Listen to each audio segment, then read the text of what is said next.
What's going on, everyone? Anthony Davis and the Los Angeles Lakers are absolutely rolling right now. Anthony Davis is playing like the best player on the planet. I mean, he is just an incredible talent. Finally got player of the week. I mean, seriously, like this was overdue. Last week I was saying, like, what does Anthony Davis have to do to get player of the week? They gave it to Ayton and he had like 22, 8 and 5 or something like that. And like you look at Anthony Davis's numbers and he's like double in every category. And it's like, come on, give the man player of the week. They finally did it. Congrats to Anthony Davis. But of course, with the Lakers playing the way that they're playing, they starting to really gel. Everything's kind of starting to click. Guys are starting to understand their roles, right? LeBron's kind of taking a bit of a back seat to Anthony Davis. Anthony Davis is leading the charge. And many people, myself included, are like, hey, like, go do a deal. Let's get something done to make us a legit contender. I'll take my chances with this team against any team in the league, especially in the Western Conference. I think the Western Conference is so wide open. I don't see a single team and I'm like, man, like we stand no chance against them. This level of Anthony Davis, LeBron James playing LeBron James, Russell Westbrook playing the way he's playing, I'm not worried about any team. I really believe that this team could beat any team in a 7-game series.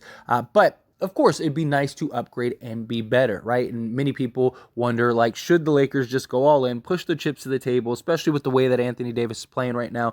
You got to do something. You got to capitalize on Anthony Davis's level of play, as well as LeBron's, sort of twilight years, the end of his career. Go in, push chips. They're both playing at a high level. And the Lakers don't really need any like major blockbuster trades, in my opinion. I think, you got to keep Russ at this point. He's too valuable for this team. A lot of Anthony Davis's success is because of Russell Westbrook. So I just think you need to keep him. And you're not going to get any real value for Russ, right? He's still going to be a net negative in trade asset. Any team that wants Russ, they're not taking him to play him. They're taking him to buy him out. So you might as well keep him unless it's some like crazy deal, right? Kyrie becomes available or something like that.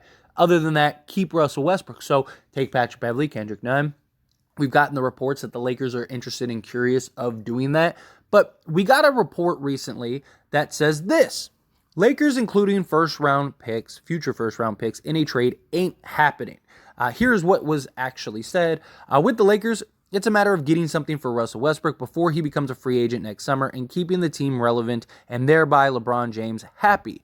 Rick Bucher of Fox Sports. The problem for all the Westbrook improved play coming off the bench, his salary is a whopping $47 million, and a source familiar with the front office thinking said any deal that would have to involve any of the team's future first-round picks ain't happening. So there is a multitude of issues I have with this because I've seen people mention this. I've seen people bring this up, like, hey, they're not going to trade the first. Like, are they still considering trading Russell Westbrook? All that stuff. First off, I never really liked the whole a source familiar with the front office's thinking. Like, so who is that? Is that somebody from the front office of another organization? So it's somebody that doesn't know the ins and outs and the day-to-day of what's going on with the Lakers. So why, like, what does that have to do with anything? Is it some just like random dude on the couch that's just like, yeah, man, like if I was the Lakers, I wouldn't make a trade. I would keep the first, do a trade without the first.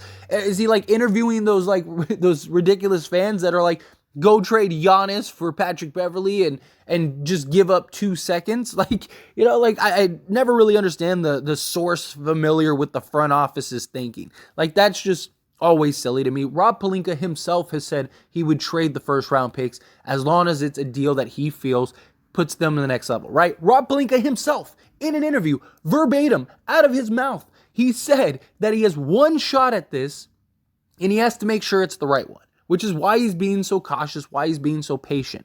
The other thing is I do understand the thinking of, you want to get something for Russell Westbrook, right? Russell Westbrook is an expiring contract. If he leaves, but that's counterproductive of everything the Lakers didn't trade Russ for, and counterproductive as to why they traded like THT and stuff like that. It's this is backwards.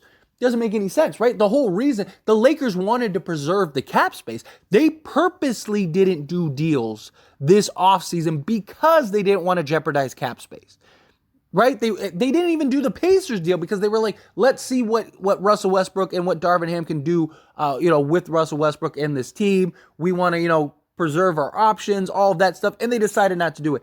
Like, I don't know why now, when things are clicking, that the Lakers go, you know what? We should go get something for Russell Westbrook. It doesn't make any sense to me. It's so backwards. Not just that, the way Russ is playing, like I mentioned earlier, he is the key cog to this team right now. He is the playmaker. He is operating as like the main distributor for this team. LeBron's getting assists too, don't get me wrong, but like Russ is like just focused on setting up guys and getting guys involved. And like, he's so much so he's taking a back seat in scoring, right? Like he's not taking shots. He's not really he's playing under control. He's playing really good basketball. And I've had a lot of people like in my live stream, stuff like that, be like, but Russ isn't really scoring and blah, blah, blah. They don't need him to. That's not his role with this team. His role is to set up other guys, bring that energy, run that fast pace, give the Lakers a different look when LeBron James isn't on the court. That's what his goal, that's what his job is, and he's doing it he's executing that perfectly, beautifully. And so you're not going to get value for Russell Westbrook. And even that article is a complete anomaly, because it says they want to get something for Russell Westbrook, but they don't want to trade their first round picks. You're not going to get positive value for Russell Westbrook, right?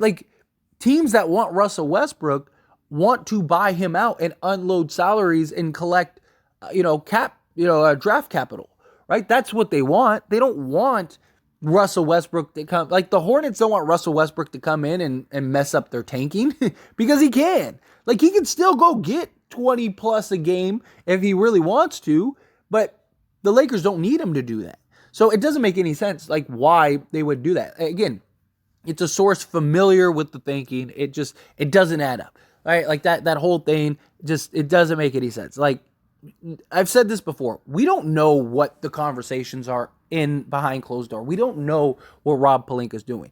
All of us want, this, that, and the other, but none of us know what is actually available. None of us know what is actually, what Rob is actually thinking and what actually is seen, what Darvin Ham believes that this team needs, how LeBron feels right now. We don't know any of that stuff. There's a million things that Rob Pelinka and the front office know that we don't know. We're just guessing. We're just going off of reports that may or may not be accurate, right? We don't even know. For all we know, nobody but the Pacers are the team that wants to do any deals.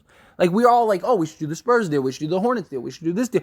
For all we know, none of those deals are even on the table, right? It's all just speculation. It's all just we're feeding off of reports that are out there. And yes, they make sense. Okay, it makes sense that the Hornets would want to do a deal with the Lakers, or the Spurs would want to do a deal with the Lakers, or the Pistons, or whatever. It makes sense, but we don't know what's going on behind closed doors. And it's just, if Rob Pelinka finds a deal, he's going to do it, right? I mean, we got a report the other day that said, that Rob Pelinka will trade at least one of the first, that he doesn't really want to trade both of them, but if the deal's there.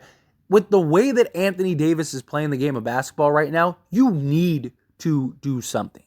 You got to take Patrick Beverley. You got to take Kendrick Nunn. You got to take Damian Jones, JTA, whomever, right? Those are the four guys that just really are non-factors. Those are the four guys that, Patrick Beverley, I know a lot of people like him, but he's our only sizable contract outside of Russell Westbrook. You got to unload him, right? Kendrick Nunn has been unplayable in many ways. Damian Jones literally is not being played at all, and neither is JTA. So Rob Pelinka's got to take those four guys, package them together, ship them out for multiple pieces, ideally. If you could get, 2-3 guys somehow, some way, then go do that.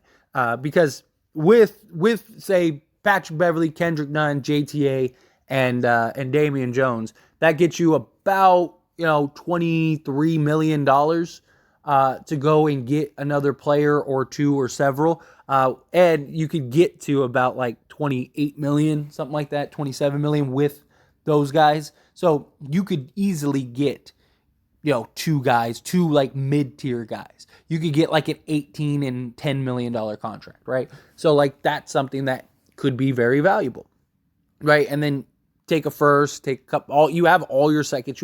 There's plenty of ways for Rob Pelinka to work out deals, especially this year, right? Because there are going to be a lot of teams that are going to start having fire sales at some point. And there's going to be a lot of teams that are buyers. A lot of teams are going to be buyers. because there's gonna be a lot of teams that are gonna get players that they usually wouldn't get otherwise, or guys that would have cost more otherwise, and they're gonna get them on the low cheap, right? And so the Lakers need to be buyers. The Lakers need to find something, but Russ, you can't trade Russ just to trade Russ. You gotta find the right deal, the right package, right? It's got to be something that you are certain that takes you to the next level. Because right now, nobody but Russ is setting up AD the way that AD is being set up, right? Like LeBron is starting to, right? But we got to actually make sure that like LeBron is willing to, actually give Russ or give Anthony Davis the ball the way that Russ has been willing to. And not just that, but Russ's connection with the other bigs, like just assists in general. He's top 5 in the league in assists right now. Like the dude is killing it. He's probably, by the time the season's over, at the rate he's going, he's probably going to be number 1 in the league in assists. Like the dude's being the playmaker. He's playing defense.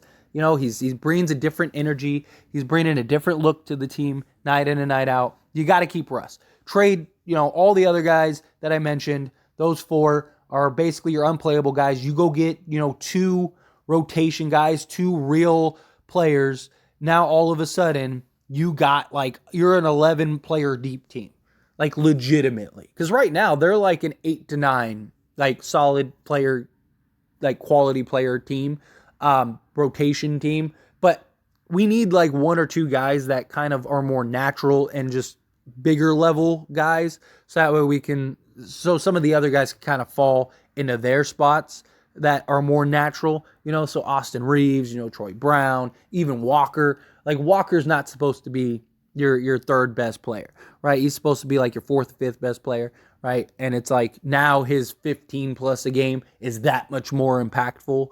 Where like, if you go get like say a Bojan Bogdanovic, for example, like he's the third guy. He's a guy that's going to get you 20 plus a night, and he could be your 3rd, 4th guy on a championship team. You got that. Now Walker gets to be the 4th, 5th guy on this team. Makes more sense. That's more natural. Now, if he goes and gives you 18, that's that much more impactful, right? Now that actually makes a dent rather than, he gets you 18 and you still could lose because, he's your 3rd scorer. So anyway, as always, this is a discussion, so I want to hear from you. Let me know your thoughts and opinions down in the comment section below. Do you think the Lakers go all in? Do you think that they should make a move, go, get some help, especially the way Davis and LeBron are playing? Do you think no, stand pat, keep the team intact as is unless something else comes up? However you feel, whatever your thoughts are, good, bad, ugly, somewhere in between, I'd love to hear them. Let me know down in the comment section below.